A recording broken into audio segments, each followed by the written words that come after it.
जय जगन्नाथ। नमस्कार दर्शक बंधु, जना अजना ज्ञान चैनल को आपण मानक हार्दिक स्वागत। बंधुगण, जीवन रे विपद केतेबेले आसीबो ताहा केबे केही जानी न थाए। केबे केबे मनीष निजर भूल पाई विपद रे पड़े, आउ केबे अन्य काहार षड़यंत्रर शिकार होई जाए। किंतु जदि मनीष पाखरे ठीक समय ठीक ज्ञान और बुद्धि थाए तेबे बड़रू बड़ संकटरू मध्य मुक्ति पाई पारे।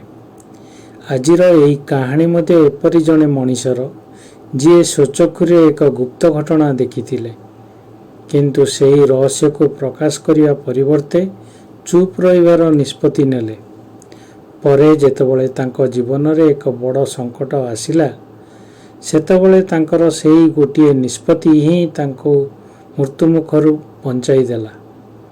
किंतु बंधु माने, एही सबु घटना पछरे रहिछि जणे बुढ़ा सागुणांक मुहरु सुना जाइथिबा चारोटी अमूल्य जीवन शिक्षा। एही चारोटी कथा एते शक्तिशाली थिला जे जणे साधारण मनीष जीवन को यह संपूर्ण बदलाई देला। एपरिकी दिने सेही मनीष राजांक आस्थाभाजन हेले एवं परे राजसिंहासन रे बसिले। तेबे सेही चारोटी कथा कौन थिला? एही चारोटी शिक्षा किपरि जने साधारण मनीष को बड़रू बड़ संकटरू बंचाई राजा करिदेला। आजिर एही संपूर्ण कहानी शेष पर्यंत सुनतु, कारण कहानीर शेष रे थिबा चारोटी शिक्षा आम समस्तंक जीवन पाई अत्यंत मूल्यवान। तेबे आसंतु आरंभ करिबा आजिर एही रोचक और शिक्षणीय कहानी, बुढ़ा सागुणा कहिथिबा चारोटी कथा, जहा बड़रू बड़ विपदरू बंचाई पारे। दर्शक बंधु, यह बहुत पुराना समयर कथा। जणे राजा नगर ठारू किछि दूर रे जणे कंसेई रहुतिला। सेही स्थान रे ही तार कंसेई खाना थिला। से प्रतिदिन विभिन्न पशु को काटी सेमानकर मांस बजार रे बिक्री करुतिला।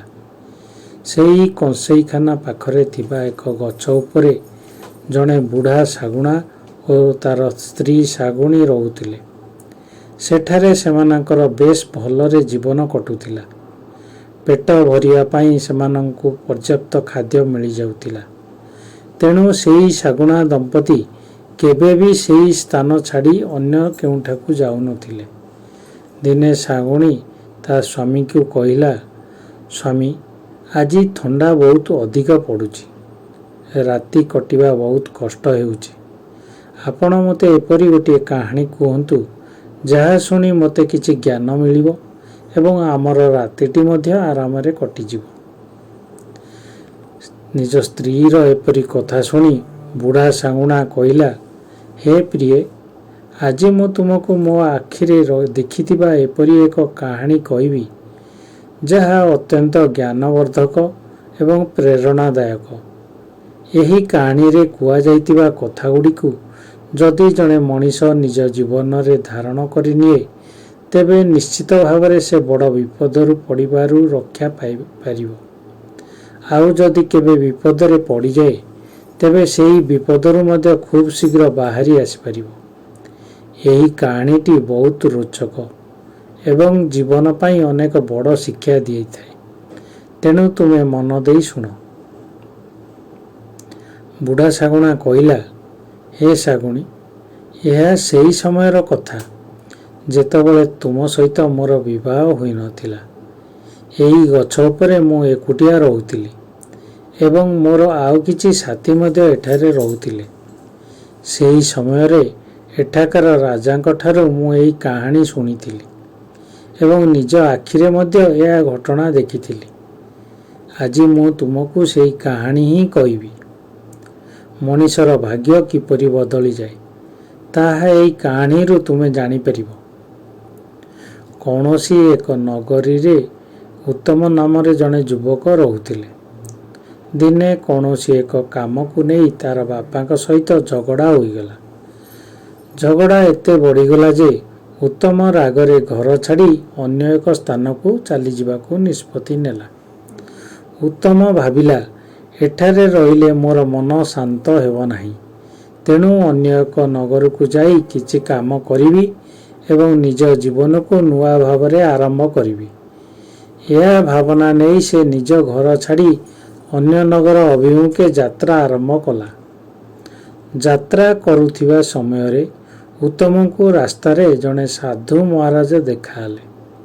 ସାଧୁ ମହାରାଜ ଉତ୍ତମଙ୍କ ମୁହଁକୁ ଦେଖି ବୁଝିପାରିଲେ ଯେ ଏହି ଯୁବକଟି କୌଣସି ଚିନ୍ତାରେ ଅଛି। ସେ ତାଙ୍କୁ ଡାକି କହିଲେ, ପୁଅ, ତୁମେ କେଉଁଠାକୁ ଯାଉଛ? ତୁମ ମୁହଁରେ ଏତେ ଚିନ୍ତା କାହିଁକି ଦେଖାଯାଉଛି? ଉତ୍ତମ ସାଧୁଙ୍କୁ ନିଜ ସମସ୍ତ କଥା କହିଦେଲା। ତାପରେ ସାଧୁ ମହାରାଜ ତାଙ୍କୁ ଜୀବନରେ ମନେ ରଖିବା ପାଇଁ କିଛି ଅମୂଲ୍ୟ କଥା କହିଲେ। ଏହି କଥାଗୁଡ଼ିକ ପରେ ଉତ୍ତମଙ୍କ ଜୀବନକୁ ଏପରି ଭାବରେ ବଦଳାଇ ଦେଲା ଯେ ଯାହାକୁ ସେ କେବେ କଳ୍ପନା ମଧ୍ୟ କରିନଥିଲା। ସାଧୁ ମହାରାଜ ଉତ୍ତମଙ୍କୁ କହିଲେ, ପୁଅ, ମୁଁ ତୁମକୁ ଏକ ଉପଦେଶ ଦେଉଛି। ଏହାକୁ ଯଦି ତୁମେ ନିଜ ଜୀବନରେ ପାଳନ କରିବ, ତେବେ ତୁମର ଅନେକ ସମସ୍ୟା ଆପେ ଆପେ ଦୂର ହୋଇଯିବ। ତୁମେ ଯେତେବେଳେ ପରଦେଶରେ ରହିବ, ସେତେବେଳେ କେବେ ବି ଖାଲି ବସି ରହିବ ନାହିଁ। ଛୋଟ ହେଉ କି ବଡ଼, ଯେକୌଣସି ସତ୍ କାମ ମିଳିଲେ ତାହା କରିବାକୁ ପଛଘୁଞ୍ଚା ଦେବ ନାହିଁ। ପରିଶ୍ରମ କରି ଜୀବନ ଚଳାଇବା ସବୁଠାରୁ ବଡ଼ କଥା। ଏହି ଉପଦେଶକୁ ସବୁବେଳେ ମନେ ରଖିବ। ଉତ୍ତମ ସାଧୁ ମହାରାଜଙ୍କ କଥାକୁ ମନ ଦେଇ ଶୁଣିଲା। ସେ କହିଲା, ଠିକ୍ ଅଛି ବାବା, ଆପଣଙ୍କ ଏହି ଉପଦେଶକୁ ମୁଁ ନିଶ୍ଚିତ ଭାବରେ ପାଳନ କରିବି। କିନ୍ତୁ ଆପଣ ମୋତେ ଆଉ ଗୋଟିଏ କାହାଣୀ ଶୁଣାନ୍ତୁ। ସାଧୁ ମହାରାଜ ହସି କହିଲେ, ପୁଅ, କାହାଣୀ ତ ସରିଗଲା। ଏବେ ମୁଁ ତୁମକୁ ଯେଉଁ କଥା କହିଲି ସେହି କଥା ହିଁ ମୋର କାହାଣୀ। ଉତ୍ତମ ଆଶ୍ଚର୍ଯ୍ୟ ହୋଇ କହିଲା, ସାଧୁ ବାବା, ଏହା କି ପ୍ରକାର କାହାଣୀ? ଏତେ ଶୀଘ୍ର କିପରି ଶେଷ ହୋଇଗଲା? ଆପଣ ତ ମୋତେ କେବଳ ଗୋଟିଏ ଉପଦେଶ ଦେଲେ, ମୋତେ ଗୋଟିଏ କାହାଣୀ ଶୁଣାନ୍ତୁ। ସାଧୁ କହିଲେ, ଯଦି ତୁମେ ଆଉ ଗୋଟିଏ କାହାଣୀ ଶୁଣିବାକୁ ଚାହୁଁଛ, ତେବେ ତୁମକୁ ଆଉ ଗୋଟିଏ ସ୍ୱର୍ଣ୍ଣ ମୁଦ୍ରା ଦେବାକୁ ପଡ଼ିବ। ତାପରେ ମୁଁ ତୁମକୁ ଦ୍ୱିତୀୟ କାହାଣୀ କହିବି। ଉତ୍ତମ କିଛି ସମୟ ଚିନ୍ତା କଲା। ତାପରେ ସେ ନିଜ ପାଖରେ ଥିବା ଆଉ ଗୋଟିଏ ସ୍ୱର୍ଣ୍ଣ ମୁଦ୍ରା ସାଧୁ ମହାରାଜଙ୍କ ହାତରେ ରଖି କହିଲା, ବାବା, ଏବେ ମୋତେ ଦ୍ୱିତୀୟ କାହାଣୀ ଶୁଣାନ୍ତୁ। ସାଧୁ ମହାରାଜ କହିଲେ, ଠିକ୍ ଅଛି, ଏବେ ମୁଁ ତୁମକୁ ଦ୍ୱିତୀୟ କଥା କହୁଛି। ଭଲ ଭାବରେ ମନ ଦେଇ ଶୁଣ। ପରଦେଶରେ ରହୁଥିବା ସମୟରେ କେବେ ବି ଅନ୍ୟ କାହାର ଜିନିଷ ଉପରେ ଛଳ, କପଟ କିମ୍ବା ଚତୁରାଇ କରି ନିଜର ଅଧିକାର ସାବ୍ୟସ୍ତ କରିବାକୁ ଚେଷ୍ଟା କରିବ ନାହିଁ।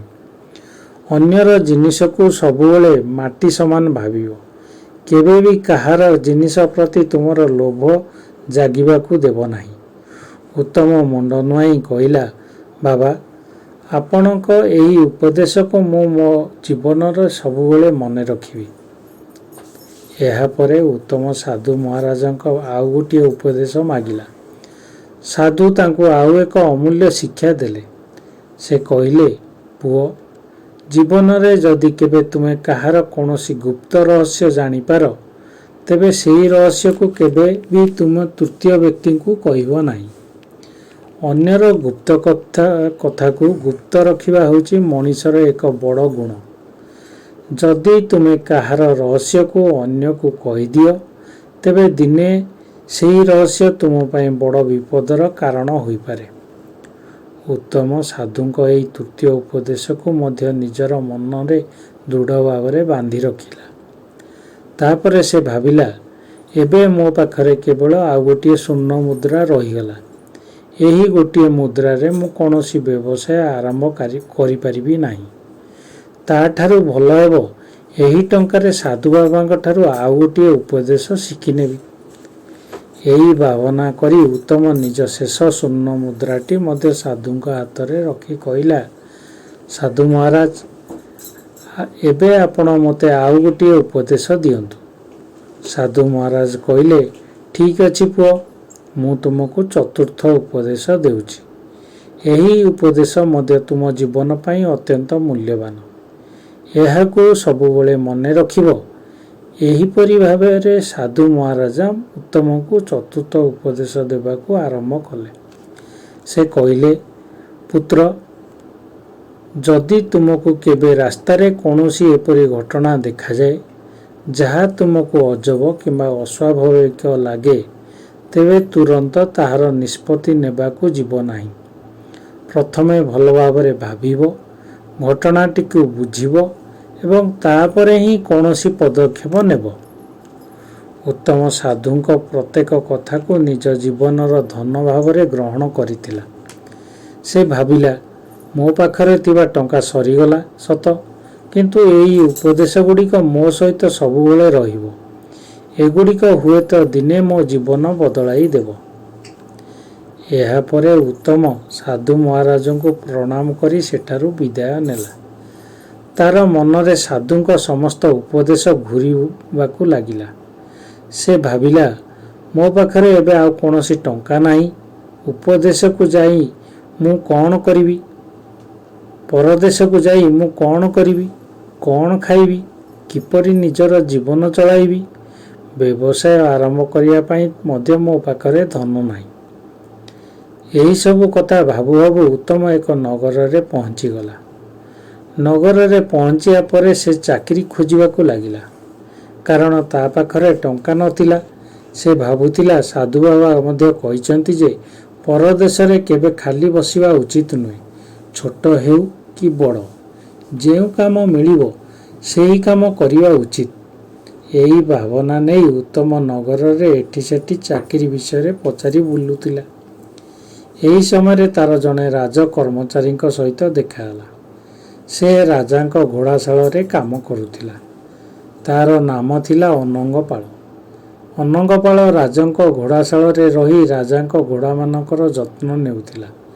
ସେହି ସମୟରେ ସେ ଦେଖିଲା ଯେ ଜଣେ ଯୁବକ ଚାକିରି ଖୋଜି ଏଠି ସେଠି ବୁଲୁଛି। ଅନଙ୍ଗପାଳ ତାକୁ ଡାକି କହିଲା, ଭାଇ, ତୁମେ କାମ ଖୋଜୁଛ କି? ଉତ୍ତମ କହିଲା, ହଁ ଭାଇ, ମୁଁ ଏହି ନଗରକୁ ନୂଆ ଆସିଛି। କୌଣସି ଭଲ କାମ ମିଳିଗଲେ ମୁଁ ପରିଶ୍ରମ କରି କାମ କରିବି। ଅନଙ୍ଗପାଳ କହିଲା, ଭାଇ, ମୋର ମଧ୍ୟ ଏକ ସମସ୍ୟା ଅଛି। ଘରେ ମୋ ମା ବହୁତ ଅସୁସ୍ଥ ଅଛନ୍ତି। ମୁଁ ଅନେକ ଦିନ ହେଲା ତାଙ୍କୁ ଦେଖିବା ପାଇଁ ଗାଁକୁ ଯାଇପାରୁନାହିଁ। ରାଜା ମୋତେ ଛୁଟି ଦେଉନାହାନ୍ତି। କିନ୍ତୁ ରାଜା ଗୋଟିଏ ସର୍ତ୍ତ ରଖିଛନ୍ତି। ଯଦି ମୋ ବଦଳରେ ଅନ୍ୟ ଜଣେ ଲୋକଙ୍କୁ କାମରେ ରଖିଦିଏ, ତେବେ ମୁଁ ଘରକୁ ଯାଇପାରିବି। ଅନଙ୍ଗପାଳ ଆହୁରି କହିଲା, ତୁମେ ଏକ କାମ କର, ମୋ ବଦଳରେ ଗୋଟିଏ ମାସ ପାଇଁ ତୁମେ ଏଠାରେ କାମ କର। ଏହି ସମୟରେ ଯେଉଁ ଦରମା ମିଳିବ ସେହି ଟଙ୍କା ତୁମେ ରଖିବ। ମୁଁ ମୋ ମାଆକୁ ଦେଖି ଫେରି ଆସିବା ପରେ ତୁମେ ଅନ୍ୟ କାମ ଖୋଜି ନେବ। ଅନଙ୍ଗପାଳଙ୍କ କଥା ଶୁଣି ଉତ୍ତମ ଭାବିଲା, ଏଠି ସେଠି ବୁଲି ସମୟ ନଷ୍ଟ କରିବା ଅପେକ୍ଷା ଗୋଟିଏ ମାସ ପାଇଁ ଏହି କାମ କରିବା ଭଲ। ଏହାଦ୍ୱାରା ମୋ ପାଖରେ କିଛି ଟଙ୍କା ହୋଇଯିବ। ମୁଁ ଏହି ନଗରକୁ ନୂଆ ଆସିଛି। ଗୋଟିଏ ମାସ ଭିତରେ ଏଠାକାର ଲୋକମାନଙ୍କୁ ମଧ୍ୟ ଭଲ ଭାବରେ ବୁଝିପାରିବି। ଏହି ଭାବନା କରି ଉତ୍ତମ ଅନଙ୍ଗପାଳଙ୍କ ପ୍ରସ୍ତାବରେ ରାଜି ହୋଇଗଲା। ଅନଙ୍ଗପାଳ ମଧ୍ୟ ତାଙ୍କୁ ସାଙ୍ଗରେ ନେଇ ରାଜାଙ୍କ ପାଖକୁ ଯିବାକୁ ପ୍ରସ୍ତୁତ ହେଲା। ଅନଙ୍ଗପାଳ ଉତ୍ତମକୁ ସାଙ୍ଗରେ ନେଇ ରାଜମହଲରେ ପହଞ୍ଚିଲା। ସେହି ରାଜ୍ୟର ରାଜା ଥିଲେ ଚକ୍ରଦତ୍ତ। ରାଜା ଚକ୍ରଦତ୍ତ ବହୁତ ବୁଦ୍ଧିମାନ ଏବଂ ପ୍ରତାପୀ ଥିଲେ। ତାଙ୍କର ଜଣେ ଝିଅ ଥିଲା। ତାଙ୍କ ନାମ ଚନ୍ଦ୍ରପ୍ରଭା। ଚନ୍ଦ୍ରପ୍ରଭା ରାଜାଙ୍କର ଏକମାତ୍ର ଝିଅ ହୋଇଥିବାରୁ ରାଜା ତାଙ୍କୁ ବହୁତ ଭଲ ପାଉଥିଲେ। ରାଜା ଚକ୍ରଦତ୍ତଙ୍କର ଘୋଡ଼ା ପାଳିବା ଏବଂ ଘୋଡ଼ା ଚଢ଼ିବା ପ୍ରତି ବହୁତ ଆଗ୍ରହ ଥିଲା। ତାଙ୍କ ଘୋଡ଼ାଶାଳରେ ଭଲ ଜାତିର ହଜାର ହଜାର ଘୋଡ଼ା ଥିଲେ। ସେହି ଘୋଡ଼ାମାନଙ୍କର ଯତ୍ନ ନେବା ପାଇଁ ରାଜା ଅନେକ କର୍ମଚାରୀଙ୍କୁ ନିଯୁକ୍ତ କରିଥିଲେ। ପ୍ରତ୍ୟେକ କର୍ମଚାରୀଙ୍କ ଭାଗରେ 10ଟି ଲେଖାଏଁ ଘୋଡ଼ା ଥିଲା। ଘୋଡ଼ାମାନଙ୍କୁ ଖାଇବା ପିଇବା ପାଇଁ ରାଜାଙ୍କ ପକ୍ଷରୁ ନିୟମିତ ଭାବରେ ଦାନା, ଘାସ ଏବଂ ଅନ୍ୟାନ୍ୟ ଆବଶ୍ୟକ ସାମଗ୍ରୀ ଦିଆଯାଉଥିଲା। ଅନଙ୍ଗପାଳ ଉତ୍ତମଙ୍କୁ ନେଇ ରାଜାଙ୍କ ସାମ୍ନାରେ ହାତ ଯୋଡ଼ି କହିଲା, ମହାରାଜ, ମୁଁ କିଛି ଦିନ ପାଇଁ ମୋର ଅସୁସ୍ଥ ମାଆଙ୍କୁ ଦେଖିବା ପାଇଁ ଗାଁକୁ ଯାଉଛି। ମୁଁ ଫେରି ଆସିବା ପର୍ଯ୍ୟନ୍ତ ମୋ ସ୍ଥାନରେ ଏହି ବ୍ୟକ୍ତି କାମ କରିବ। ତାର ନାମ ଉତ୍ତମ। ଏହା ଜଣେ ବହୁତ ପରିଶ୍ରମୀ ଏବଂ ସଚ୍ଚୋଟ ମଣିଷ। ମୋର ଅନୁରୋଧ ମହାରାଜ, ଏହାକୁ ମୋ ସ୍ଥାନରେ କାମ କରିବାକୁ ଅନୁମତି ଦିଅନ୍ତୁ।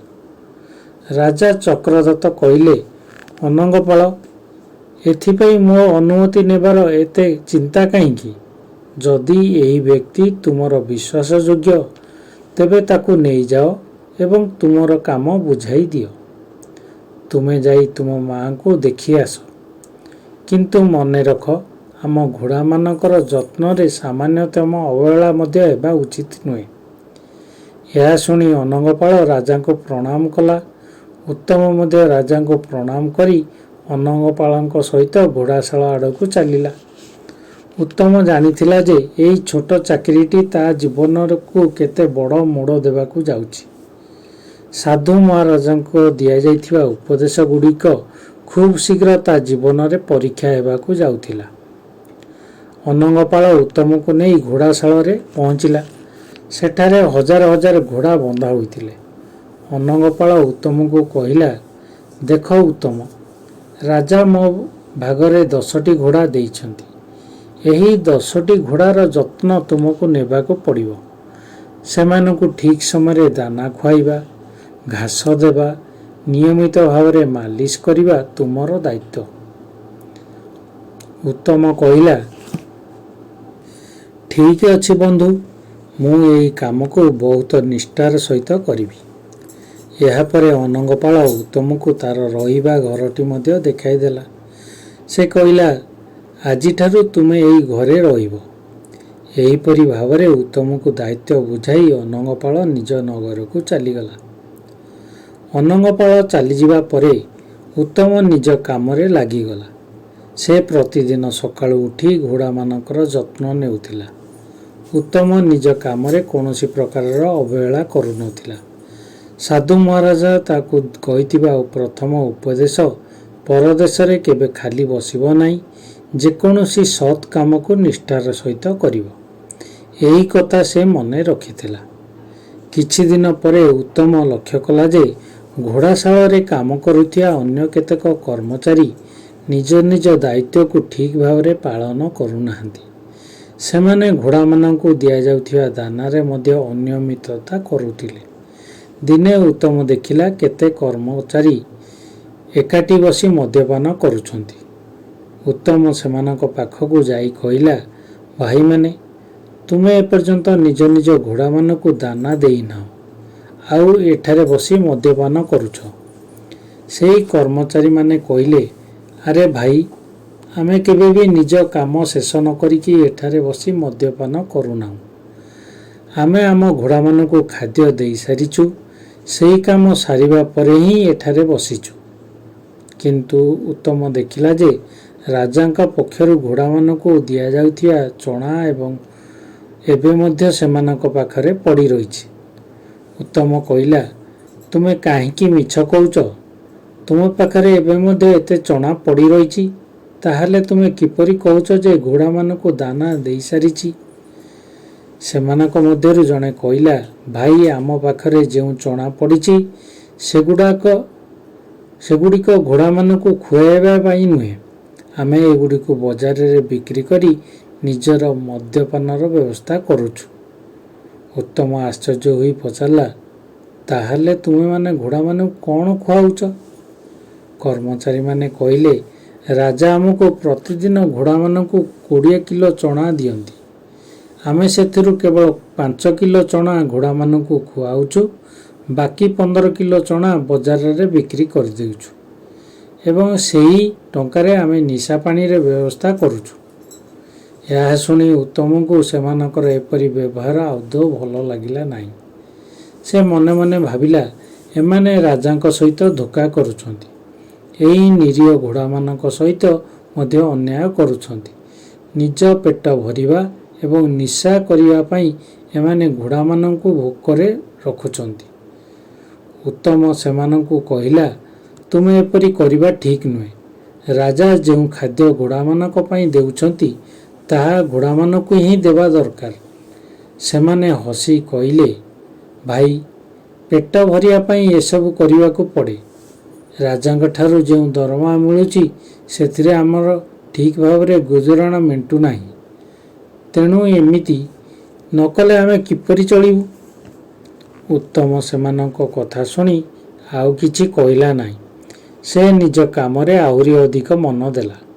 ସେ ରାଜାଙ୍କ ପକ୍ଷରୁ ନିଜ 10ଟି ଘୋଡ଼ା ପାଇଁ ମିଳୁଥିବା ସମସ୍ତ ଦାନା ଓ ଘାସ ସେମାନଙ୍କୁ ଠିକ୍ ଭାବରେ ଖୁଆଇଲା। ଫଳରେ କିଛି ଦିନ ମଧ୍ୟରେ ଉତ୍ତମଙ୍କ ଦାୟିତ୍ୱରେ ଥିବା ଘୋଡ଼ାମାନେ ଅନ୍ୟ ଘୋଡ଼ାମାନଙ୍କ ତୁଳନାରେ ଅଧିକ ସୁସ୍ଥ ଓ ସୁଦୃଢ଼ ଦେଖାଗଲା। ଦିନେ ରାଜା ଚକ୍ରଦତ୍ତ ନିଜ ଘୋଡ଼ାଶାଳ ପରିଦର୍ଶନ କରିବାକୁ ଆସିଥିଲେ। ରାଜା ଦେଖିଲେ ଯେ ଅଧିକାଂଶ ଘୋଡ଼ା ଦୁର୍ବଳ ହୋଇଯାଇଛନ୍ତି, କିନ୍ତୁ ଉତ୍ତମଙ୍କ ଦାୟିତ୍ୱରେ ଥିବା 10ଟି ଘୋଡ଼ା ବହୁତ ସୁସ୍ଥ ଏବଂ ଶକ୍ତିଶାଳୀ ଦେଖାଯାଉଛନ୍ତି। ରାଜା ଉତ୍ତମଙ୍କୁ ଡାକି ପଚାରିଲେ, ଉତ୍ତମ, ମୋର ଅନ୍ୟ ଘୋଡ଼ାମାନେ ଏତେ ଦୁର୍ବଳ ହୋଇଯାଇଛନ୍ତି, କିନ୍ତୁ ତୁମେ ଦାୟିତ୍ୱରେ ଥିବା ଘୋଡ଼ାମାନେ ଏତେ ଅସୁସ୍ଥ କିପରି? ଉତ୍ତମ ନମ୍ରତାର ସହିତ କହିଲା, ମହାରାଜ, ଆପଣଙ୍କ ଅନ୍ୟ କର୍ମଚାରୀମାନେ ବହୁତ ବେଇମାନ, ଲୋଭୀ ଓ ନିଶାସକ୍ତ।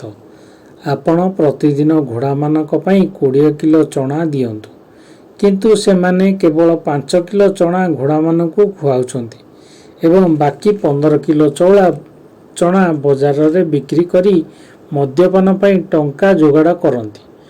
ପର୍ଯ୍ୟାପ୍ତ ଦାନା ନ ମିଳିବାରୁ ସେମାନେ ଦାୟିତ୍ୱରେ ଥିବା ଘୋଡ଼ାମାନେ ଦୁର୍ବଳ ହୋଇଯାଉଛନ୍ତି।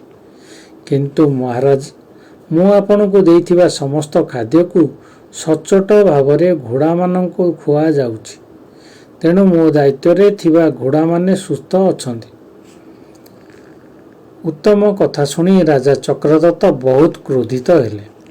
ସେ ସମସ୍ତ କର୍ମଚାରୀଙ୍କୁ ଡାକି କହିଲେ, ତୁମେମାନେ ମୋ ସହିତ ଏତେ ବଡ଼ ଧୋକା କରୁଥିଲ। ଘୋଡ଼ାମାନଙ୍କ ପାଇଁ ଦିଆଯାଉଥିବା ଖାଦ୍ୟ ନିଜେ ବିକ୍ରି କରି ଟଙ୍କା ନେଉଥିଲ, ଆଉ ନିରୀହ ଘୋଡ଼ାମାନଙ୍କୁ ଭୋକରେ ରଖୁଥିଲ। ସମସ୍ତ କର୍ମଚାରୀ ମୁଣ୍ଡ ତଳକୁ କରି ଚୁପ୍ ହୋଇ ଠିଆ ହୋଇଗଲେ। ସେମାନେ ଭୟରେ କମ୍ପିବାକୁ ଲାଗିଲେ ଏବଂ କହିଲେ, ମହାରାଜ, ଆମକୁ କ୍ଷମା କରିଦିଅନ୍ତୁ। ଆମ ଦ୍ୱାରା ବଡ଼ ଭୁଲ ହୋଇଯାଇଛି। ଆମେ ଆଉ କେବେ କରିବୁ ନାହିଁ। ରାଜା ଉତ୍ତମଙ୍କ ସଚ୍ଚୋଟତା, ଦୟା ଦେଖି ବହୁତ ପ୍ରସନ୍ନ ହେଲେ। ସେ କହିଲେ, ଉତ୍ତମ, ଆଜିଠାରୁ ତୁମେ ଏହି ଘୋଡ଼ାଶାଳର ମୁଖ୍ୟ ନିରୀକ୍ଷକ ହେବ। ଏଠାରେ କେହି ଘୋଡ଼ାଙ୍କ ଦାନା ଚୋରି କଲେ କିମ୍ବା ରାଜ୍ୟର ସମ୍ପତ୍ତି ଅପବ୍ୟବହାର କଲେ ତୁମେ ତୁରନ୍ତ ମୋତେ ଖବର ଦେବ। ରାଜା ତାଙ୍କୁ ପ୍ରତି ମାସରେ 10,000 ଦେବାର ଆଦେଶ ଦେଲେ। ତା ସହିତ ନିଜ ଆଙ୍ଗୁଠିରେ ପିନ୍ଧିଥିବା ହୀରା ଆଙ୍ଗୁଠି ମଧ୍ୟ ଉତ୍ତମଙ୍କୁ ପୁରସ୍କାର ଭାବରେ ଦେଲେ। ରାଜା କହିଲେ, ଉତ୍ତମ, ଏହି ଆଙ୍ଗୁଠି ତୁମ ପାଖରେ ରହିବ। ଯେଉଁଥିରେ ତୁମେ ମୋ ସହିତ ଜରୁରୀ କଥା ଥିବ, ତୁମେ ଏହି ମୁଦିକୁ ପହରାଦାରଙ୍କୁ ଦେଖାଇ ଯେକୌଣସି ସମୟରେ ମୋତେ ଦେଖା କରିପାରିବ। ଉତ୍ତମ ରାଜାଙ୍କୁ ପ୍ରଣାମ କରି କହିଲା, ମହାରାଜ, ଆପଣ ମୋ ଉପରେ ଯେଉଁ ବିଶ୍ୱାସ ରଖିଛନ୍ତି, ମୁଁ ଜୀବନସାରା ତାହାର ସମ୍ମାନ ରଖିବି। ଏହିପରି ଭାବରେ ଉତ୍ତମଙ୍କ ଦାୟିତ୍ୱ ଆହୁରି ବଢ଼ିଗଲା। କିନ୍ତୁ ଉତ୍ତମଙ୍କ ମନରେ ଅହଙ୍କାର ଆସିଲା ନାହିଁ। ସେ ପୂର୍ବପରି ନିଜ କାମକୁ ନିଷ୍ଠାର ସହିତ କରିବାକୁ ଲାଗିଗଲା। କିଛି ସମୟ ପରେ ଅନଙ୍ଗପାଳ ମଧ୍ୟ ନିଜ କାମକୁ ଫେରିଲା। ଘୋଡ଼ାଶାଳରେ ପହଞ୍ଚିବା ମାତ୍ରେ ସେଠାରେ ଚାକରମାନେ ତାଙ୍କୁ ଘେରି ଧରିଲେ। ସେମାନେ ଅନଙ୍ଗପାଳକୁ କହିଲେ, ତୁମେ ଜାଣିଛ କି, ତୁମ ସ୍ଥାନରେ ଯେଉଁ ଉତ୍ତମ ରଖିଥିଲେ ସେ ଆମର ଚୋରି ଧରି ରାଜାଙ୍କୁ କହିଦେଇଛି। ଏବେ ରାଜା ତାଙ୍କୁ ଘୋଡ଼ାଶାଳର ମୁଖ୍ୟ ନିରୀକ୍ଷକ କରିଦେଇଛନ୍ତି। ଅନଙ୍ଗପାଳ ଏହା ଶୁଣି କହିଲା, ତୁମମାନେ ଚିନ୍ତା କର ନାହିଁ। ମୁଁ ଫେରି ଆସିଛି ଏବଂ ଉତ୍ତମକୁ ଏଠାରେ ଚାଲିଯିବାକୁ ପଡ଼ିବ। କିନ୍ତୁ ଚାକରମାନେ କହିଲେ, ନାଇଁ ଭାଇ, ଏବେ ସେ ଏଠାରେ ଯିବ ନାହିଁ। ରାଜା ତାକୁ ଆମ ସମସ୍ତଙ୍କ ଉପରେ ନଜର ରଖିବାକୁ ନିଯୁକ୍ତି କରିଛନ୍ତି। ଏହା ଶୁଣି ଅନଙ୍ଗପାଳଙ୍କ ମନରେ ଉତ୍ତମ ପ୍ରତି ଈର୍ଷା ଜାଗିଲା। କାରଣ ଯେଉଁ ପଦରେ ସେ ନିଜେ ଥିଲେ, ସେହି ପଦଠାରୁ ଆହୁରି ବଡ଼ ଦାୟିତ୍ୱ ଉତ୍ତମ ପାଇଥିଲା। ଉତ୍ତମ ଆପଣଙ୍କୁ ବିଶ୍ୱାସ ଜିତିଥିଲା। ଏହା ହିଁ ଅନଙ୍ଗପାଳକୁ ଭିତରକୁ ଜଳାଇବାକୁ ଲାଗିଲା। ତଥାପି ଉତ୍ତମ ଅନଙ୍ଗପାଳକୁ ଦେଖି ବହୁତ ଖୁସି ହେଲା। ସେ କହିଲା, ମିତ୍ର, ତୁମେ ଫେରି ଆସିଲ। ତୁମକୁ ଦେଖି ମୋତେ ବହୁତ ଖୁସି ଲାଗୁଛି। ଆପଣଙ୍କର ଏହି ମଧ୍ୟ ଉତ୍ତମଙ୍କ ପାଇଁ ବସିଗଲା। ଉତ୍ତମ ତାଙ୍କୁ ଏଠାରେ ଘଟିଥିବା ସମସ୍ତ ଘଟଣା କହିଦେଲା। ଅନଙ୍ଗପାଳ କହିଲା, ତୁମେ କହିବା ପୂର୍ବରୁ ମୁଁ ଏକଥା ଜାଣିସାରିଛି। ଦୁହେଁ ଏକାଠି ବସି ଭୋଜନ କଲେ, ତାର ନିଜ ନିଜ ଶଯ୍ୟାରେ ଶୋଇପଡ଼ିଲେ। କିନ୍ତୁ ଉତ୍ତମ ଜାଣିନଥିଲା ଯେ ତାର ସଫଳତା ଅଙ୍ଗପାଳକୁ ମନରେ ଈର୍ଷା ଅଗ୍ନିକୁ ଆହୁରି ବଢ଼ାଇ ଦେଇଛି। ଅନଙ୍ଗପାଳ ନିଜେ ମଧ୍ୟ ରାଜାଙ୍କର ସମ୍ପତ୍ତିର ଅପବ୍ୟବହାର କରୁଥିଲା। ତେଣୁ ଉତ୍ତମ ସଚ୍ଚୋଟତା ତାକୁ ଆହୁରି ଖରାପ ଲାଗୁଥିଲା। ଏବେ ଅନଙ୍ଗପାଳଙ୍କ ମଧ୍ୟରେ ଗୋଟିଏ ଭୟଙ୍କର ଚିନ୍ତା ଜନ୍ମ ନେବାକୁ ଲାଗିଲା। ଉତ୍ତମ ଯଦି ଏଠାରେ ରହିବ, ତେବେ ଗୋଟିଏ ସବୁ ଚୋରି ଦିନ ନା ଦିନେ ରାଜାଙ୍କ ସାମ୍ନାରେ ଧରା ପଡ଼ିଯିବ। ଏପଟେ ରାଜକୁମାରୀ ଚନ୍ଦ୍ରପ୍ରଭାଙ୍କର ଅନଙ୍ଗପାଳଙ୍କ ସହିତ ପୂର୍ବରୁ ଗୁପ୍ତ ସମ୍ପର୍କ ଥିଲା। ଅନଙ୍ଗପାଳ ନଗରକୁ ଫେରି ଆସିଛି ବୋଲି ରାଜକୁମାର ଜାଣିବା ପରେ ସେ ତାଙ୍କୁ ଭେଟିବା ପାଇଁ ବହୁତ ବ୍ୟାକୁଳ ହୋଇପଡ଼ିଲେ। ତାଙ୍କ ମନରେ ଭାବ ଆସିଲା, ଉତ୍ତମ ତ ଏବେ ଚାଲିଯାଇଥିବ। ଏବେ ଅନଙ୍ଗପାଳ ସହିତ ନିର୍ଭୟରେ ଦେଖା କରିପାରିବ। ରାତି ହେଲା। ରାଜମହଲରେ ସମସ୍ତେ ନିଜ ନିଜ କୋଠରୀରେ ଶୋଇପଡ଼ିଲେ। କିନ୍ତୁ ରାଜକୁମାରୀଙ୍କୁ ଆଖିରେ ନିଦ ନଥିଲା। ସେ ନିଜ ମହଲର ଛାତ ଉପରେ ଏପଟ ସେପଟ ଚାଲିବାକୁ ଲାଗିଲେ। ତାଙ୍କ ମନ ଅଶାନ୍ତ ହୋଇଯାଇଥିଲା। ଶେଷରେ ସେ ଅନଙ୍ଗପାଳକୁ ଭେଟିବା ପାଇଁ ତାଙ୍କ କୋଠରୀ ଆଡ଼କୁ ଚାଲିଗଲେ। ଠିକ୍ ସେହି ସମୟରେ ଉତ୍ତମ ମଧ୍ୟ ରାଜମହଲର ସେହି ଅଂଶରୁ କୌଣସି କାମ ଯାଇଥିଲା। ହଠାତ୍ ଅନଙ୍ଗପାଳଙ୍କ କୋଠରୀ ନିକଟରେ ପହଞ୍ଚିବା ସମୟରେ ଉତ୍ତମଙ୍କ କାନରେ ଜଣେ ସ୍ତ୍ରୀଙ୍କ ସ୍ୱର ଶୁଣାଗଲା। ଉତ୍ତମ ଭାବିଲା, ଏତେ ରାତିରେ ଅନଙ୍ଗପାଳଙ୍କ କୋଠରୀରେ କିଏ ଅଛନ୍ତି? ସେ କିଛି ସମୟ ପାଇଁ ସେଠାରେ ଅଟକି ଗଲେ। ତାପରେ ଉତ୍ସୁକତାର କୋଠରୀ ଭିତରକୁ ଚାହିଁ ଦେଖିଲେ। ଯାହା ଦେଖିଲେ ତାହା ଦେଖି ଉତ୍ତମଙ୍କ ଆଖି ବିସ୍ମୟରେ ବଡ଼ ହୋଇଗଲା। କୋଠରୀ ଭିତରେ ଅନଙ୍ଗପାଳଙ୍କ ସହିତ ରାଜକୁମାରୀ ଚନ୍ଦ୍ରପ୍ରଭା ଥିଲେ। ଉତ୍ତମ ଏହା ଦେଖି ବହୁତ ଆଶ୍ଚର୍ଯ୍ୟ ହେଲା। ସେ ଭାବିଲା, ଏହା କ'ଣ ହେଉଛି? ରାଜାଙ୍କ ଝିଅ ଏତେ ରାତିରେ ଅନଙ୍ଗପାଳଙ୍କ କୋଠରୀରେ କାହିଁକି ଅଛନ୍ତି? କିନ୍ତୁ ଉତ୍ତମ ସେଠାରେ ଅଧିକ ସମୟ ରହିଲା ନାହିଁ। ସେ ଚୁପଚାପ ସେଠାରେ ନିଜ କୋଠରୀ ଆଡ଼କୁ ଫେରିଗଲା। ତାର ମନରେ ଅନେକ ପ୍ରଶ୍ନ ଉଠିବାକୁ ଲାଗିଲା। ଏପଟେ ଅନଙ୍ଗପାଳ ରାଜକୁମାରୀଙ୍କୁ କହିଲା, ପ୍ରିୟେ, ଏବେ ଆମ ସପ୍ତାହରେ ସବୁଠାରୁ ବଡ଼ କଣ୍ଟା ହେଉଛି ଉତ୍ତମ।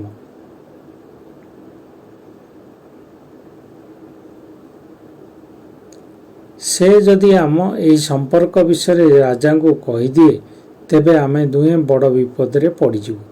ତେଣୁ କିଛି ଉପାୟ କରି ଉତ୍ତମକୁ ରାସ୍ତାରୁ ହଟାଇବାକୁ ପଡ଼ିବ। ରାଜକୁମାରୀ ଚନ୍ଦ୍ରପ୍ରଭା କହିଲେ, ତୁମେ ଚିନ୍ତା କର ନାହିଁ। ମୁଁ କିଛି ନା କିଛି ଉପାୟ କରିଦେବି। ଉତ୍ତମକୁ ଏଠାରେ ରହିବାକୁ ଦେଲେ ଆମ ରହସ୍ୟ ଦିନେ ନା ଦିନେ ରାଜାଙ୍କ ସମ୍ମୁଖରେ ଚାଲିଯିବ। ଅନଙ୍ଗପାଳ କହିଲା, ମୋର ମଧ୍ୟ ସେହି ଭୟ। ଉତ୍ତମ ବହୁତ ସଚ୍ଚୋଟ ଲୋକ। ସେ ଯଦି ଏହି କଥା ରାଜାଙ୍କୁ କହିଦେବେ, ତେବେ ଆମର ସବୁକିଛି ଶେଷ ହୋଇଯିବ। ରାଜକୁମାରୀ କହିଲେ, ତୁମେ ଚିନ୍ତା କର ନାହିଁ। ମୁଁ ପିତାଙ୍କୁ ଏପରି କିଛି କହିବି ଯେ ଉତ୍ତମ ନିଜେ ରାଜାଙ୍କ ଆଖିରେ ଦୋଷୀ ହୋଇଯିବ। ଏହିପରି ଭାବରେ ଦୁହେଁ ଉତ୍ତମକୁ ଫସାଇବା ପାଇଁ ଯୋଜନା କରିବାକୁ ଲାଗିଲେ। କିନ୍ତୁ ସେମାନେ ଜାଣିନଥିଲେ ଯେ ଉତ୍ତମଙ୍କ ପାଖରେ ସାଧୁ ମହାରାଜଙ୍କୁ ଦିଆଯାଇଥିବା ଅମୂଲ୍ୟ ଶିକ୍ଷା ଥିଲା। ଉତ୍ତମ ନିଜ କୋଠରୀରେ ଶୋଇଥିବା ବେଳେ ବାରମ୍ବାର ସେହି ଦୃଶ୍ୟକୁ ମନେ ପକାଉଥିଲେ। ସେ ଭାବିଲା, ମୁଁ ନିଜ ଆଖିରେ ରାଜକୁମାରୀଙ୍କୁ ଅନଙ୍ଗପାଳଙ୍କ ସହିତ ଦେଖୁଛି। ଏହା ରାଜାଙ୍କ ପାଇଁ ବହୁତ ବଡ଼ କଥା। ମୋତେ ଏହି କଥା ମହାରାଜଙ୍କୁ ଜଣାଇବା ଉଚିତ। ଉତ୍ତମ ରାଜାଙ୍କୁ ସବୁକିଛି କହିବା ପାଇଁ ଚିଠି ଉଠି ରାଜମହଲ ଆଡ଼କୁ ଯିବାକୁ ଲାଗିଲେ। କିନ୍ତୁ କିଛି ଦୂର ଯିବା ପରେ ହଠାତ୍ ତାର ମନେ ସାଧୁ ମହାରାଜଙ୍କ ତୃତୀୟ ଉପଦେଶ ପଡ଼ିଗଲା। ସାଧୁ ମହାରାଜ କହିଥିଲେ, ପୁତ୍ର, ଯଦି ଜୀବନରେ କେବେ କାହାର ଗୁପ୍ତ ଭେଦ ଜାଣିଯାଅ, ତେବେ ସେହି ଭେଦକୁ ତୃତୀୟ ବ୍ୟକ୍ତିଙ୍କୁ କେବେ କହିବ ନାହିଁ, ନଚେତ୍ ସେହି ଗୁପ୍ତ କଥା ହିଁ ଦିନେ ତୁମ ପାଇଁ ବିପଦର କାରଣ ହୋଇପାରେ। ଉତ୍ତମଙ୍କ ପାଦ ସେଇଟାରେ ଅଟକି ଗଲା। ସେ ଭାବିଲେ, ଯଦି ମୁଁ ରାଜାଙ୍କୁ ଏହି କଥା କହିଦିଏ, ତେବେ ହୁଏତ ରାଜା ମୋ କଥାକୁ ବିଶ୍ୱାସ କରିବେ ନାହିଁ। ସେ ଭାବିପାରନ୍ତି ଯେ ମୁଁ ତାଙ୍କ ଝିଅକୁ ମିଛରେ ବଦନାମ କରୁଛି। ତାପରେ ମୁଁ ନିଜେ ରାଜାଙ୍କୁ କ୍ରୋଧର ଶିକାର ହୋଇପାରେ। ଉତ୍ତମ ଆଉ ଭାବିଲା, ସାଧୁ ମହାରାଜଙ୍କ କଥା ଯଦି ମୋତେ ଏପର୍ଯ୍ୟନ୍ତ ଏତେ ବଡ଼ ବିପଦରୁ ବଞ୍ଚାଇଛି, ତେବେ ଏହି କଥା ମଧ୍ୟ ମୋତେ ସେହି ଶିକ୍ଷାକୁ ମାନିବା ଉଚିତ। ଏହା ଭାବି ଉତ୍ତମ ରାଜାଙ୍କ ପାଖକୁ ନ ଯାଇ ନିଜ କୋଠରୀକୁ ଫେରିଗଲା। ସେ ଚୁପଚାପ ନିଜ ଶଯ୍ୟାରେ ଶୋଇ ପଡ଼ିଲା। ଏପଟେ ରାଜକୁମାରୀ ଚନ୍ଦ୍ରପ୍ରଭା ଅନଙ୍ଗପାଳଙ୍କ ସହିତ ଦେଖା କରିବା ପରେ ନିଜ କୋଠରୀକୁ ଫେରିଗଲେ। କୋଠରୀର ଦ୍ୱାର ଭିତରକୁ ବନ୍ଦ କରି ସେ ହଠାତ୍ ଜୋରରେ କାନ୍ଦିବାକୁ ଏବଂ ଚିତ୍କାର କରିବାକୁ ଲାଗିଲେ। ତାଙ୍କ ଚିତ୍କାର ଶୁଣି ରାଜମହଲର ଚାକର, ଦାସ ଓ ଦାସୀମାନେ ସମସ୍ତେ ଜାଗି ଉଠିଲେ।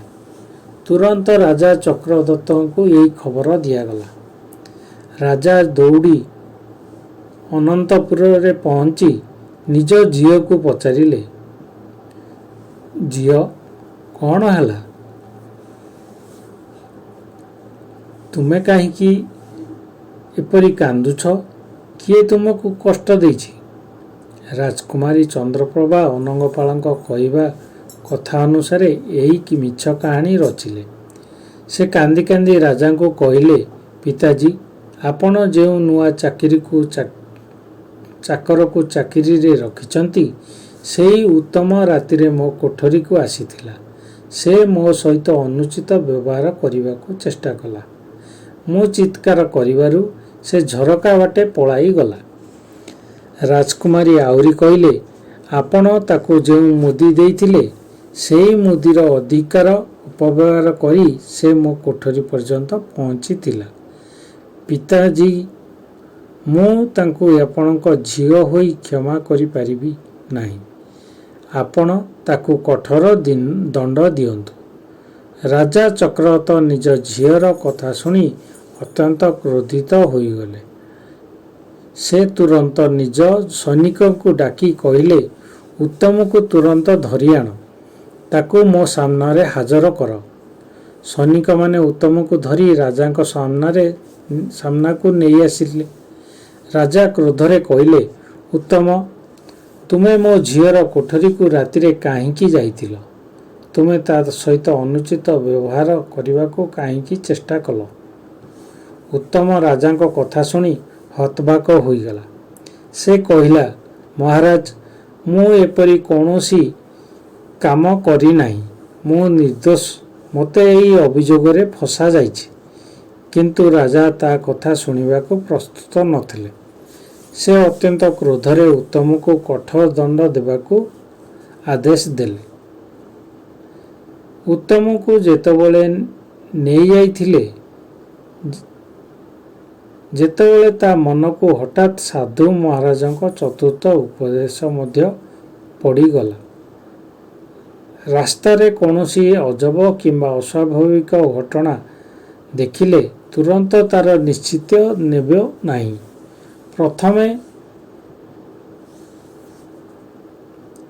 ରାସ୍ତାରେ କୌଣସି ଅଜବ ଅସ୍ୱାଭାବିକ ଘଟଣା ଦେଖିଲେ ତୁରନ୍ତ ତାହାର ନିଷ୍ପତ୍ତି ନେବେ ନାହିଁ। ପ୍ରଥମେ ଭଲ ଭାବରେ ଭାବିବ, ବୁଝିବ ଏବଂ ତାପରେ ନିଷ୍ପତ୍ତି ନେବ। ଉତ୍ତମ ମନେ ମନେ ଭାବିଲା, ଯଦି ମୁଁ ସେହି ରାତିରେ ଅନଙ୍ଗପାଳଙ୍କ କୋଠରୀରେ ଦେଖିଥିବା ଘଟଣାକୁ ନେଇ ତୁରନ୍ତ ରାଜାଙ୍କୁ କହିଦେଇଥାନ୍ତି, ତେବେ ଆଜି ହୁଏତ ମୁଁ ଏହି ବିପଦରେ ପଡ଼ି ନଥାନ୍ତି। ସାଧୁ ମହାରାଜଙ୍କ କଥା ମାନି ମୁଁ ଚୁପ୍ ରହିଥିଲି, କିନ୍ତୁ ଏବେ ମୋ ଉପରେ ହିଁ ମିଛ ଅଭିଯୋଗ ଲଗାଯାଇଛି। ଉତ୍ତମଙ୍କୁ ନେଇ ସୈନିକମାନେ ରାଜାଙ୍କ ଆଦେଶ ପାଳନ କରିବାକୁ ଯାଉଥିଲେ। ଏହି ସମୟରେ ଭାଗ୍ୟ ଉତ୍ତମଙ୍କ ପକ୍ଷରେ ଥିଲା। ଯେଉଁ ଘଟଣା ରାଜାଙ୍କ ଝିଅ ଉତ୍ତମଙ୍କ ବିରୋଧରେ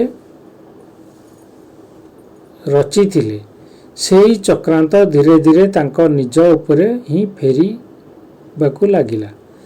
ରାଜକୁମାରୀ ଚନ୍ଦ୍ରପ୍ରଭା ଭାବିଲେ ଯେ ଉତ୍ତମ ଆଉ କିଛି ବଞ୍ଚିବ ନାହିଁ ଏବଂ ତାଙ୍କ ରହସ୍ୟ ସବୁଦିନ ପାଇଁ ଲୁଚି ରହିବ। କିନ୍ତୁ ଅନଙ୍ଗପାଳ ନିଜେ ମଧ୍ୟ ଏହି ଚକ୍ରାନ୍ତରୁ ରକ୍ଷା ପାଇପାରିଲେ ନାହିଁ। ରାଜାଙ୍କ ମନରେ ମଧ୍ୟ କିଛି ସନ୍ଦେହ ଜାଗିବାକୁ ଲାଗିଲା। ସେ ଭାବିଲେ, ଉତ୍ତମ ତ କିଛି ଦିନ ହେଲା ମୋ ରାଜ୍ୟକୁ ଆସିଛି। ଏପରି ଜଣେ ଲୋକ ରାତିରେ ମୋ ଝିଅର କୋଠରୀ ପର୍ଯ୍ୟନ୍ତ କିପରି ପହଞ୍ଚିଲା? ଆଉ ଯଦି ସେ ସତରେ ଏପରି କିଛି କରିଥିଲା, ତେବେ ଘଟଣା ସତ୍ୟତା ଯାଞ୍ଚ କରିବା ଆବଶ୍ୟକ। କିନ୍ତୁ ରାଜକୁମାରୀଙ୍କୁ କାନ୍ଦିବା ଏବଂ ଅଭିନୟ ଦେଖି ରାଜାଙ୍କ ମନ ପୁଣି ଦ୍ୱନ୍ଦ୍ୱରେ ପଡ଼ିଗଲା। ସେ ନିଜ ଝିଅକୁ ବିଶ୍ୱାସ କରୁଥିଲେ, ତେଣୁ ଉତ୍ତମଙ୍କ କଥାକୁ ସେ ଗୁରୁତ୍ୱ ଦେଲେ ନାହିଁ। ଏପଟେ ଅନଙ୍ଗପାଳ ଭାବିଲା ଯେ ଉତ୍ତମଙ୍କୁ ରାସ୍ତାରେ ହଟାଇ ଦେଲେ ଏବେ ରାଜକୁମାରୀଙ୍କ ରହସ୍ୟ ସୁରକ୍ଷିତ ରହିବ। କିନ୍ତୁ ଭାଗ୍ୟର ନିଷ୍ପତ୍ତି ଆଉ କିଛି ଥିଲା।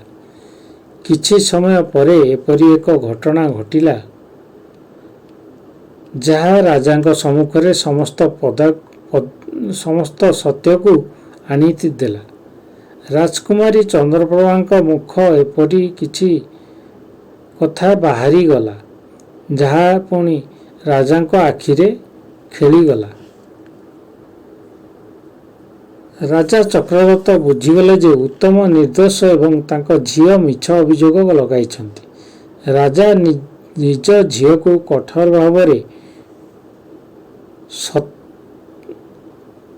ଭାବରେ ପଚାରିଲେ, ସତ୍ୟ କୁହ, ଉତ୍ତମକୁ ଦୋଷୀ ସାବ୍ୟସ୍ତ କରିବା ତୁମର ଚକ୍ରାନ୍ତ ଥିଲା କି? ତୁମେ ତା ଉପରେ ମିଛ ଅଭିଯୋଗ କରିଥିଲ କି? ରାଜକୁମାରୀ ଭୟଭୀତ ହୋଇଗଲେ। ଶେଷରେ ସେ ନିଜ ପିତାଙ୍କ ସାମ୍ନାରେ ସମସ୍ତ ସତ୍ୟ ସ୍ୱୀକାର କରିଦେଲେ। ସେ କହିଲେ ଯେ ଉତ୍ତମ ନିର୍ଦ୍ଦୋଷ ଥିଲା ଏବଂ ତାଙ୍କ ଉପରେ ମିଛ ଅଭିଯୋଗ ଲଗାଯାଇଥିଲା। ଏହା ଶୁଣି ରାଜା ଚକ୍ରଦତ୍ତ ନିଜ ମୁଣ୍ଡ ତଳକୁ ନଇଁ ବସିଗଲେ। ସେ ଭାବିଲେ, ହେ ଭଗବାନ, ମୁଁ ମୋ ନିର୍ଦ୍ଦୋଷ ପ୍ରଜାଙ୍କୁ ନିଜ କଥାରେ ବିଶ୍ୱାସ କରି ଦଣ୍ଡ ଦେବାକୁ ଯାଉଥିଲି।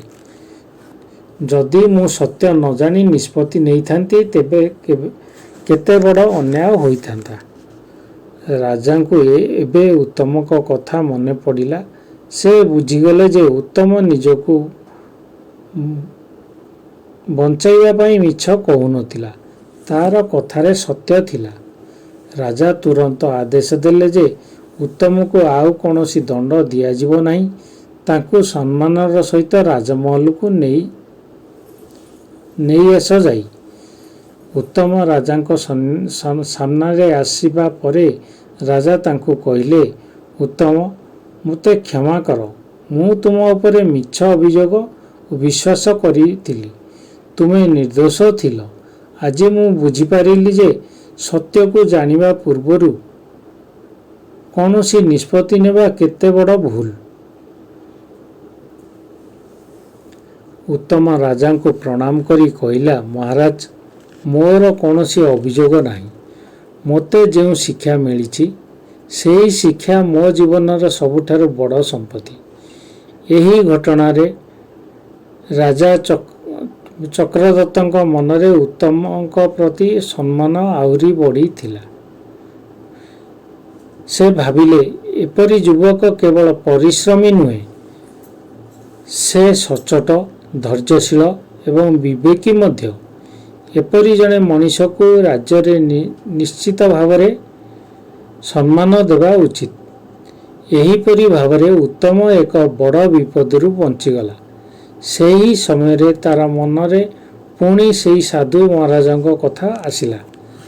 ସେ ମନେ ମନେ କହିଲା, ସାଧୁ ମହାରାଜଙ୍କ ଉପଦେଶ ନଥାନ୍ତା ତେବେ ହୁଏତ ଆଜି ମୁଁ ଏହି ବିପଦରୁ ବଞ୍ଚିପାରି ନଥାନ୍ତି।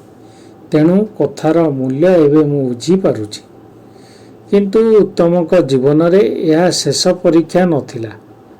ଆଗକୁ ଆଉ ଏପରି ଏକ ଘଟଣା ନେଇଥିଲା। ଆଗକୁ ଆଉ ଏପରି ଏକ ଘଟଣା ଆସିବାକୁ ଥିଲା ଯେଉଁଠାରେ ସାଧୁ ମହାରାଜଙ୍କ ଆଉ ଗୋଟିଏ ଉପଦେଶ ତାଙ୍କ ଭାଗ୍ୟକୁ ସମ୍ପୂର୍ଣ୍ଣ ବଦଳାଇ ଦେବାକୁ ଥିଲା। ସେହି ଘଟଣା ପରେ ଉତ୍ତମ କେବେ ନିଜ ଜୀବନକୁ ରକ୍ଷା କରିବ ନାହିଁ। ବରଂ ତା ଜୀବନରେ ଏପରି ଏକ ପରିବର୍ତ୍ତନ ଆସିବ ଯାହା ବିଷୟରେ ସେ ସ୍ୱପ୍ନରେ ମଧ୍ୟ ଭାବିନଥିଲା। ଉତ୍ତମ ନିଜ କୋଠରୀରେ ଚୁପଚାପ ବସିଥିଲା। ତାର ମନରେ ସେହି ରାସ୍ତାରେ ଦେଖିଥିବା ଘଟଣା ବାରମ୍ବାର ଘୂରିବାକୁ ଲାଗିଥିଲା। ସେ ଜାଣିଥିଲା ଯେ ଅନଙ୍ଗପାଳ ରାଜାଙ୍କ ବିଶ୍ୱାସରେ ଦୁରୁପଯୋଗ କରୁଛି। କିନ୍ତୁ ତାହା ସହ ରାଜକୁମାରୀ ଚନ୍ଦ୍ରଭାଗାର ଗୁପ୍ତ ରହସ୍ୟ ଥିବା କଥା ସେ ନିଜ ଆଖିରେ ଦେଖିଥିଲା। ଉତ୍ତମଙ୍କ ମନେ କହୁଥିଲା ଏହି କଥା ରାଜାଙ୍କୁ ଜଣାଇବା ଦରକାର। କିନ୍ତୁ ଏହି ମୁହୂର୍ତ୍ତରେ ସାଧୁ ମହାରାଜ ତୃତୀୟ ଉପଦେଶ ତାଙ୍କୁ ମନେ ପଡ଼ିଲା।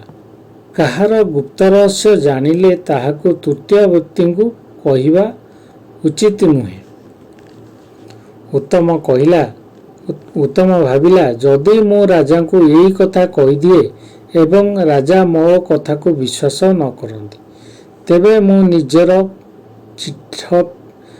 ବିପଦରେ ପଡ଼ିଯିବି। ରାଜକୁମାରୀ ହୁଏତ ମୋ ଉପରେ ମିଛ ଅଭିଯୋଗ ଲଗାଇଦେବେ। ତେଣୁ ଚୁପ୍ ରହିବା ହିଁ ଭଲ। ଏହି କଥା ଭାବି ଉତ୍ତମ ରହସ୍ୟକୁ ନିଜ ମନ ଭିତରେ ରଖିଦେଲା। କିଛି ସମୟ ପରେ ହଠାତ୍ ରାଜା ଚକ୍ରଦତ୍ତ ଦଶମ ଉତ୍ତମଙ୍କୁ ନିଜ ପାଖକୁ ଡାକିଲେ। ଉତ୍ତମ ରାଜାଙ୍କ ସାମ୍ନାରେ ପହଞ୍ଚି ହାତ ଯୋଡ଼ି କହିଲା, ମହାରାଜ, ଆପଣ ମୋତେ ଡାକିଥିଲେ କି? ମୋ ପାଇଁ କିଛି ଆଦେଶ ଅଛି କି? ରାଜା କହିଲେ, ହଁ ଉତ୍ତମ, ମୋର ତୁମ ପାଇଁ ଗୋଟିଏ ବହୁତ ଜରୁରୀ କାମ ଅଛି। ତୁମକୁ ଏହି କାମଟି ଏହି ମୁହୂର୍ତ୍ତରେ କରିବାକୁ ପଡ଼ିବ। ଉତ୍ତମ କହିଲା, ମହାରାଜ, ଆପଣ ନିର୍ଭୟରେ ଆଦେଶ ଦିଅନ୍ତୁ। ମୁଁ ଆପଣଙ୍କ ସେବା ପାଇଁ ସବୁବେଳେ ପ୍ରସ୍ତୁତ। ରାଜା କହିଲେ, ତୁମେ ଏବେ ନଗର ବାହାରେ ଥିବା ଜଣେ ଇଞ୍ଜିନିୟରଙ୍କ ପାଖକୁ ଆସିଛ। ତୁମକୁ ଯେଉଁ ଜିନିଷ ଦରକାର ଚୁପଚାପ ଦେବ। ତାହା ନେଇ ସିଧା ମୋ ପାଖକୁ ଫେରି ଆସିବ। ମନେ ରଖିବ, ଏହି କାମ ସମ୍ପୂର୍ଣ୍ଣ ଗୁପ୍ତ। ଏହା ବିଷୟରେ କାହାକୁ କିଛି କହିବ ନାହିଁ। ଉତ୍ତମ କହିଲା, ଯେପରି ଆପଣଙ୍କ ଆଦେଶ ମହାରାଜ। ମୁଁ ଏବେ ହିଁ ଯାଉଛି। ରାଜାଙ୍କ ଆଦେଶ ପାଇ ଉତ୍ତମ ସେଠାକୁ ବାହାରିଗଲା। ତାର ମନରେ ଗୋଟିଏ ପ୍ରଶ୍ନ ଉଠୁଥିଲା।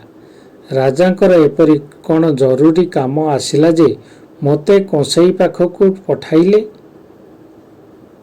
ଆଉ ଏହି କାମ ଏତେ ଗୁପ୍ତ ରଖିବାକୁ କାହିଁକି କୁହାହେଲା?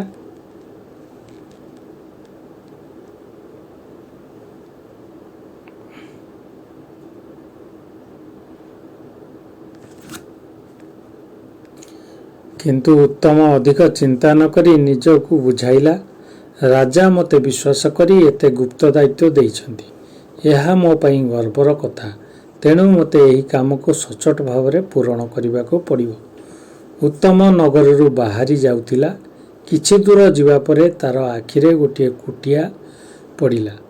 କୁଟିଆ ବାହାରେ କେତେକ ସାଧୁ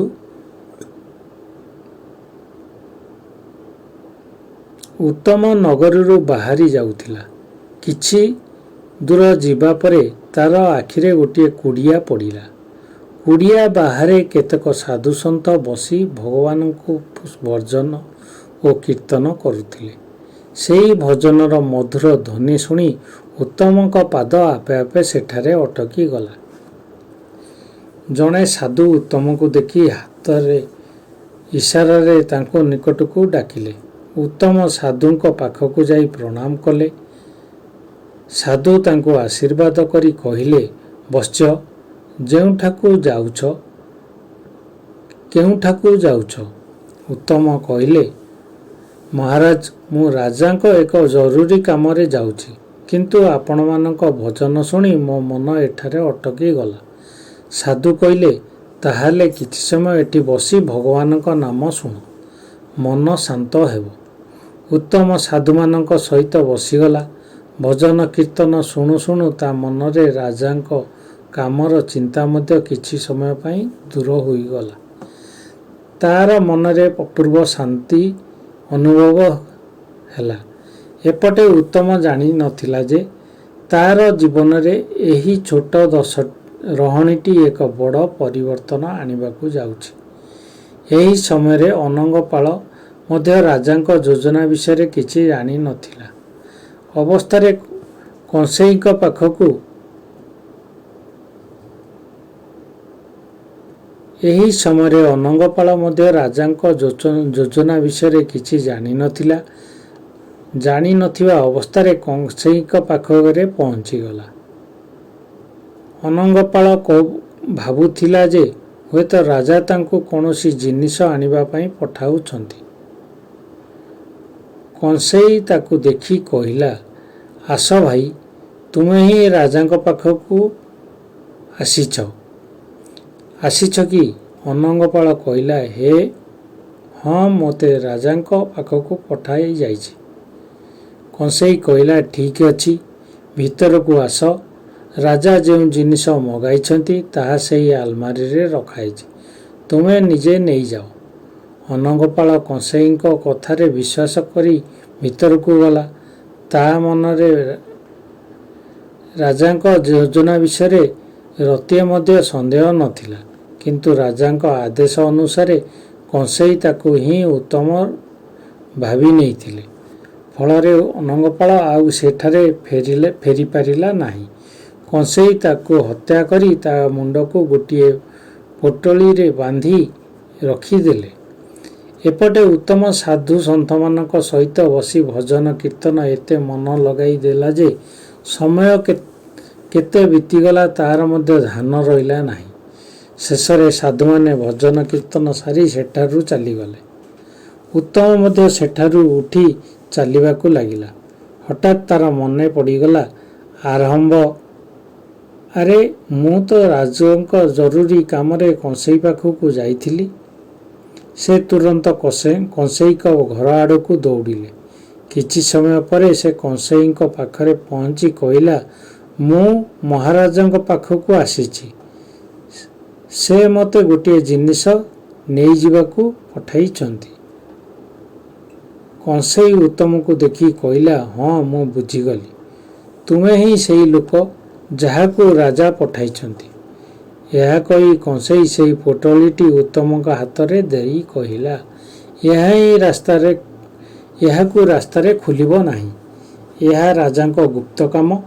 ଯଦି ତୁମେ ଏହାକୁ ଖୋଲି ଦେଖିବ ତେବେ ତୁମ ପାଇଁ ବଡ଼ ବିପଦ ହୋଇପାରେ। ଉତ୍ତମ ପୋଟଳିଟି ନେଇ ସେଠାରୁ ରାଜମହଲ ଆଡ଼କୁ ଚାଲିଲା। ତାର ମନରେ ଏକ ଭାବ ଆସିଥିଲା ଯେ ପୋଟଳି ଭିତରେ କ'ଣ ଅଛି କି? ସେ ଭାବିଲା, ରାଜା ଯେଉଁ ଜିନିଷ ଆଣିବାକୁ କହିଛନ୍ତି ମୁଁ ସେହି ଜିନିଷ ନେଇ ଘରକୁ ଫେରିଛି। ମୋର କାମ ହେଉଛି ତାଙ୍କ ଆଦେଶ ପାଳନ କରିବା।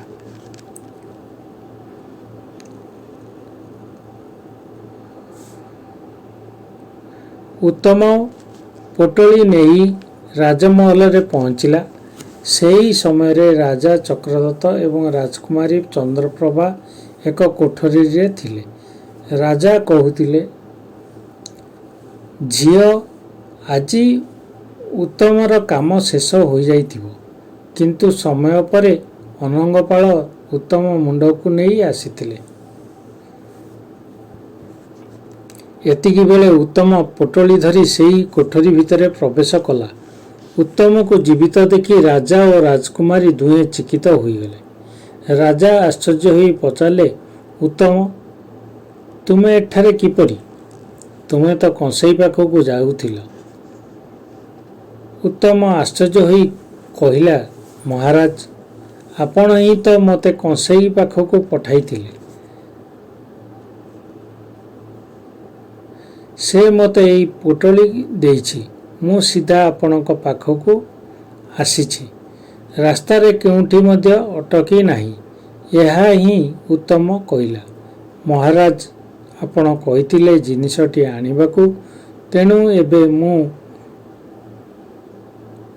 ଆପଣଙ୍କ ସାମ୍ନାରେ ଏହାକୁ ଖୋଲି ଦେଉଛି।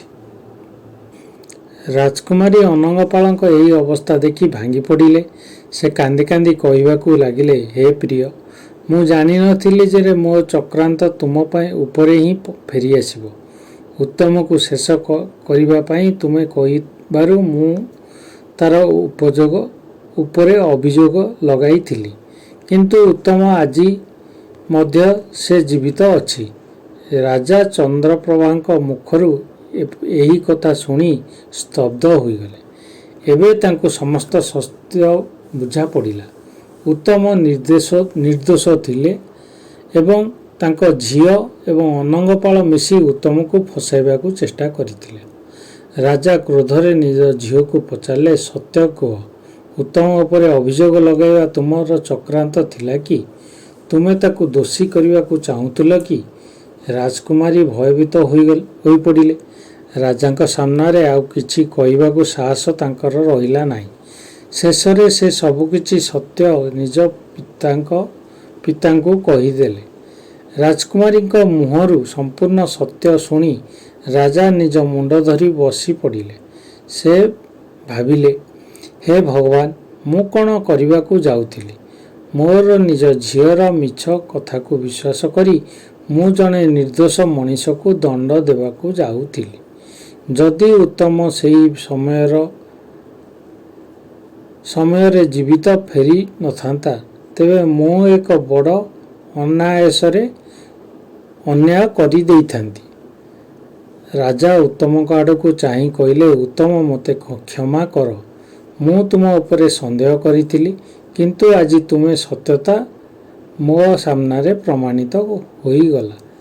ଉତ୍ତମ ହାତ ଯୋଡ଼ି କହିଲା, ମହାରାଜ, ଆପଣ ମୋର ସ୍ୱାମୀ। ମୁଁ କେବଳ ନିଜ କର୍ତ୍ତବ୍ୟ କରୁଛି। ଆପଣ ଆଦେଶରେ ମାନିବାକୁ ପଡ଼ିବ। ରାଜା ଉତ୍ତମଙ୍କ କଥା ଶୁଣି ଆହୁରି ପ୍ରଭାବିତ ହେଲେ। ସେ ଭାବିଲେ, ଏପରି ସତ୍ୟବାଦୀ ଓ ନିଷ୍ଠାବାନ ମଣିଷ ହିଁ ରାଜ୍ୟ ପାଇଁ ଆବଶ୍ୟକ।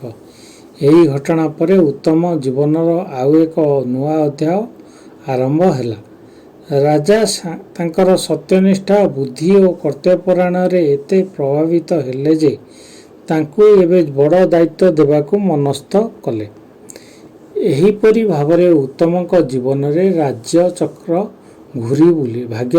ଘୂରି ଗଲା। ଯିଏ ଦିନେ ପରଦେଶରେ ଚାକିରି ଖୋଜୁଥିଲା, ସେ ନିଜେ ସତ୍ୟନିଷ୍ଠା ଓ ସାଧୁଙ୍କ ଉପଦେଶକୁ ଜୀବନର ପାଳନ କରି ରାଜାଙ୍କ ଅତ୍ୟନ୍ତ ବିଶ୍ୱାସର ପାତ୍ର ହୋଇଗଲେ। ସମୟ ଗଡ଼ି ଚାଲିଲା। ଦିନେ ସେହି ରାଜ୍ୟର ରାଜାଙ୍କ ମୃତ୍ୟୁ ହେଲା। ରାଜ୍ୟରେ ଏପରି ପରିସ୍ଥିତି ହେଲା ଯେ ଉତ୍ତମଙ୍କୁ ହିଁ ରାଜ୍ୟର ରାଜା କରାଗଲା। ଏବେ ସେ ରାଜା ଉତ୍ତମଚନ୍ଦ୍ର ନାମରେ ପରିଚିତ ହେଲେ। ବନ୍ଧୁଗଣ,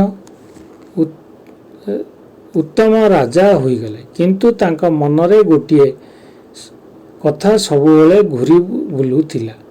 ସେ ଭାବୁଥିଲେ, ଯେଉଁ ସାଧୁ ମହାରାଜା ମୋତେ ଯେଉଁ କିଛି ଅମୂଲ୍ୟ କଥା କହିଥିଲେ, ସେଗୁଡ଼ିକ ହିଁ ମୋ ଜୀବନକୁ ବଞ୍ଚାଇଛି। ସେହି ଶିକ୍ଷା ମୋତେ ଏଠାରେ ସମ୍ମାନ ଦେଇଛି ଏବଂ ଆଜି ମୁଁ ଏହି ରାଜ୍ୟର ରାଜା ହୋଇଛି। ମୋତେ ନିଶ୍ଚୟ ସେହି ସାଧୁଙ୍କୁ ପୁଣି ଥରେ ଭେଟିବାକୁ ଯିବା ଦରକାର। ଏହି ନିଷ୍ପତ୍ତି ନେଇ ରାଜା ଉତ୍ତମଚନ୍ଦ୍ର ସମ୍ମାନର ସହିତ ସାଧୁଙ୍କ ପାଇଁ ଭେଟି ନେଇ ତାଙ୍କ ଆଶ୍ରମରେ ପହଞ୍ଚିଗଲେ। ସାଧୁଙ୍କୁ ପ୍ରଣାମ କରି ରାଜା ଉତ୍ତମଚନ୍ଦ୍ର କହିଲେ, ମହାରାଜ, ଆପଣ ମୋତେ ଚିହ୍ନି ପାରୁଛନ୍ତି କି? ସାଧୁ ତାଙ୍କ ଆଡ଼କୁ ଚାହିଁ କହିଲେ,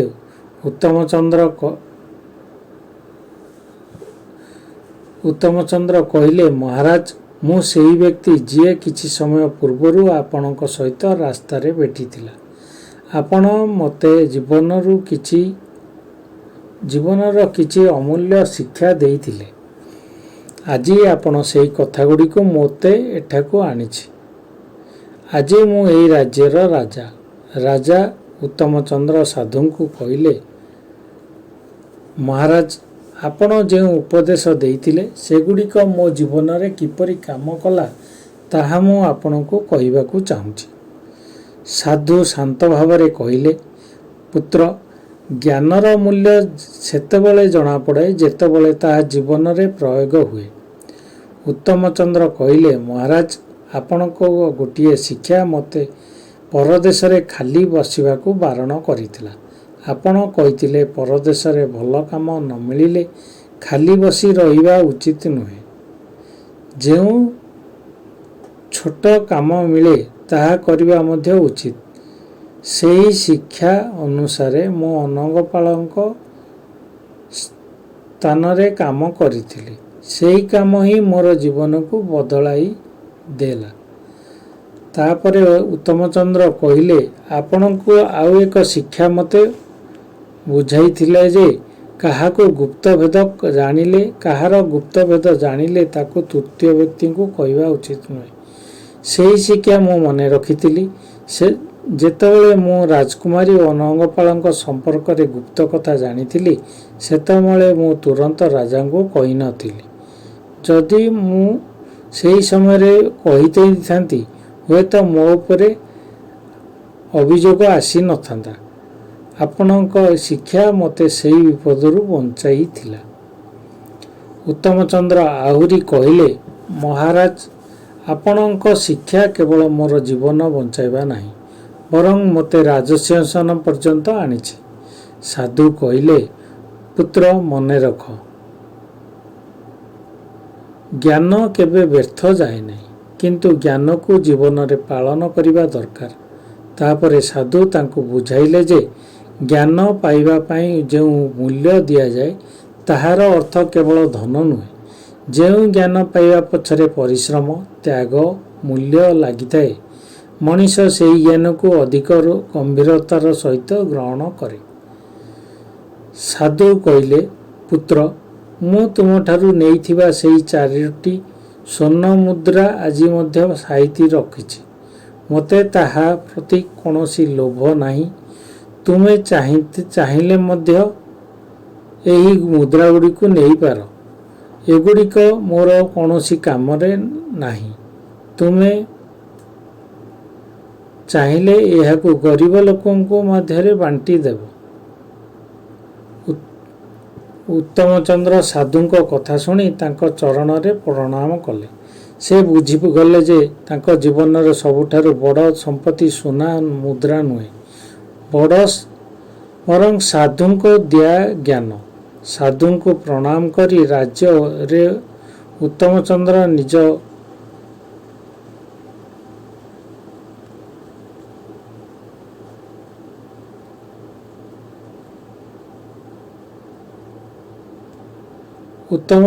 ନିଜ ରାଜ୍ୟକୁ ଫେରିଆସିଲେ ଓ ନ୍ୟାୟ, ସତ୍ୟ ଓ ଧର୍ମର ସହିତ ରାଜକାର୍ଯ୍ୟ ଚଳାଇବାକୁ ଲାଗିଲେ। ଏପଟେ କଂସେଇ ପାଖରେ ଘଟିଥିବା ଘଟଣା ଏବଂ ଉତ୍ତମଙ୍କ ଜୀବନରେ ଏହି ଅନୁଭୂତି ପରିବର୍ତ୍ତନ ଦେଖି ବୁଢ଼ା ଶାଗୁଣା ନିଜ ସ୍ତ୍ରୀଙ୍କୁ କହିଲା, ହେ ପ୍ରିୟେ, ଏହା ହେଉଛି ସେହି ରାଜାଙ୍କର କାହାଣୀ ଯାହାଙ୍କ ଜୀବନରେ ମୁଁ ନିଜ ଆଖିରେ ଈଶ୍ୱରଙ୍କ ନ୍ୟାୟ ଦେଖିଛି। ଦୁଷ୍ଟ ଓ ଦୁରାଚାରୀର ନିଜ କର୍ମଫଳ ପାଇଥିବା ମୁଁ ନିଜ ଆଖିରେ ଦେଖିଛି। ତେଣୁ ଆମେ କାହାକୁ ଅକାରଣରେ ଦୋଷ ଦେବା ଉଚିତ ନୁହେଁ, କାରଣ କର୍ମରେ ନ୍ୟାୟ କେବେ ନା କେବେ ନିଶ୍ଚୟ ହୁଏ। ବନ୍ଧୁଗଣ, ଏହି କାହାଣୀର ସବୁଠାରୁ ବଡ଼ ଶିକ୍ଷା ହେଉଛି ଜୀବନରେ ମିଳୁଥିବା ଜ୍ଞାନକୁ କେବେ ହେଲେ ମଧ୍ୟ ହେୟ ମନେ କର ନାହିଁ। ଉଚିତ ନୁହେଁ। ଠିକ୍ ସମୟ